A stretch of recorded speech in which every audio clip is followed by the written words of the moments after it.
అదే RTV app వార్తల్ని క్షణాల్లో చదివే అవకాశం ఉంటుంది. ఒక న్యూస్ పేపర్, ఒక టెలివిజన్ ఛానల్ మీ చేతుల్లో ఎప్పుడూ ఉంటాయి.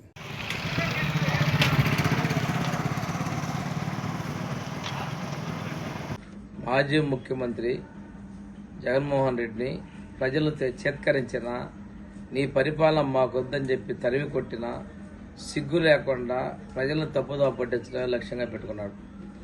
నీవు పెంచినటువంటి విద్యుత్ ఛార్జీలకి ఆ రోజు డిస్కమ్ల ద్వారా ఏపీఆర్సీకి ప్రజల మీద సర్దుబాటు చర్యలు పెంచమని చెప్పింది మీరే కదా.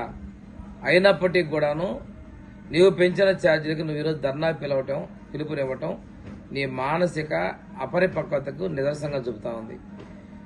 2022-24 మధ్య 19,884 కోట్ల రూపాయలని మనకి ఇచ్చిన దానికన్నా అదనంగా నువ్వు ఖర్చు చేసింది వాస్తవం కాదా?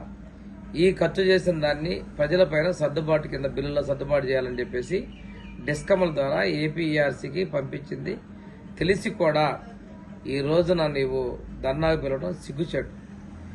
అది ఏదైతే మీరు ఏపీఆర్సీకి సర్దుబాటు ఛార్జీల కోసం పంపించినటువంటి దాన్ని ఎన్నికల సమయంలో ఆపివేయించి ఎన్నికలు వచ్చిన తర్వాత ఆ ఏపీఆర్సీ ద్వారా మనకి ప్రజల మీద ఈ సర్దుబాటులు పెంచమని చెప్పి ఉత్తర్వులు ఇప్పించింది వాస్తవం కాదా? ఇవన్నీ తెలిసి ఎన్డీఏ ప్రభుత్వం తప్పు చేసింది అనేటువంటి అభూత కల్పన ప్రచారం చేయడం కోసం నీవు పెంచిన ఛార్జీల కోసం నీవే ఈరోజు ధర్నాలు పిలవటం సైకో చర్యలకు పరాకాష్ట నేను తెలియజేస్తున్నా. 2014లో ప్రభుత్వం ఏర్పడినప్పుడు అంధకారంలో ఉన్న రాష్ట్రాల్లో మనం మిగులు విద్యుత్ తీసుకొస్తే 2019లో మీరు వచ్చి పీపీఏలను రద్దు చేసి ప్రైవేటుగా విద్యుత్తును కొన్నది వాస్తవం కాదా?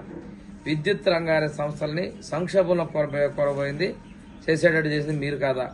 ఇవన్నీ తెలిసి ఈరోజు ప్రజలు మభ్య పెడతా ఉన్నావు.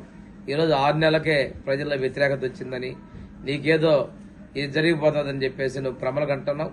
శాశ్వతంగా ఈ రాష్ట్రం నుంచి నేను తరిమి కొట్టారు. అయినా కానీ నీ పిచ్చి చేష్టల వల్ల ఆంధ్రప్రదేశ్ రాష్ట్రం విసిగిపోయిన విషయాన్ని కూడా మర్చిపోకుండా మీరు ఈ విధంగా చేయటం చాలా జుగుత్సాకరంగా ఉందని కూడా నేను తెలియజేస్తూ ఇటువంటి పిచ్చి పనులను మారుకోమని చెప్పేసి గత ముఖ్యమంత్రిని విజ్ఞప్తి చేస్తాను.